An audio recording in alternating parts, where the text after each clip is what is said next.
আমাদের হিন্দু বিয়েতে কিছু নিয়ম কানুন রয়েছে যেগুলো দেখতে খুব ভালো লাগে। এটা আমার এক ভাতিজার বউ নিয়ে আসার বরণ পর্ব চলছিল। হ্যালো এভরিওয়ান, আশা করছি সকলে অনেক ভালো আছে। এই বিয়েটা নিয়ে আমি এতটাই লাফালাফি করেছিলাম যে আমি বিয়ের দিন অসুস্থ হয়ে পড়ি আর বিয়েতে অ্যাটেন্ড করতে পারি। বিয়ের পরের দিন বরযাত্রীর সাথে আমি তাদের ওখানে চলে যাই, তাদের বউ ভাতের দিন অ্যাটেন্ড করব তার জন্য। এইদিকে নতুন বউকে বরণ করা শেষ, এখন দুধে আলতায় পা দিয়ে ঘরে ঢুকানো পালা। টাকা ছাড়া ঘর ছাড়বে না এমন স্লোগানে বাকি সব ভাতিজিরা ঘরে ঢুকে আটকে রেখেছিল।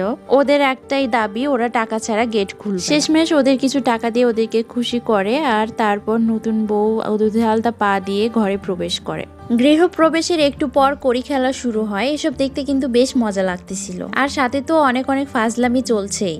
এখানে মজার বিষয় হচ্ছে আমি বিয়েতে যাই নাই বলে আমার দুই ভাতিজি আমার উপর এতটাই রেগেছিল যে তারা রাগ করে আমার সাথে কথা বলতেছিল না, শুধু আড়ি চোখে আমার দিকে তাকাচ্ছিল। এভাবে কিছুক্ষণ কড়ি খেলা চলতে থাকে, আর এদিকে সবাই সুযোগ পেয়েছে বর আর কনেকে জ্বালাতন করার জন্য আর একটুখানি মজা করার জন্য। এখানে নতুন বউ তার শাশুড়ির কানে মধু দিচ্ছিল, আবার বৌদিও তার মিষ্টিমন্ত বউয়ের কানে মধু দিচ্ছিল। তারা যেন সংসার জীবনে ভালো করে মিষ্টি মিষ্টি কথা শুনতে পায় আর মিষ্টি কথা বলতে পারে। তারপর দাদা আর বৌদি মিলে তাদের নতুন বৌমার মুখ দেখে স্বর্ণের জিনিস দিয়ে দেন। তারপর একে একে সবাই, যতগুলো দিদি ছিল সবাই মিলে তার একমাত্র বৌমার মুখ দেখলো। সবাই আশীর্বাদ করবেন তারা যেন সংসার জীবনে অনেক হ্যাপি থাকে। সো ভালো থাকবেন সবাই, টাটা।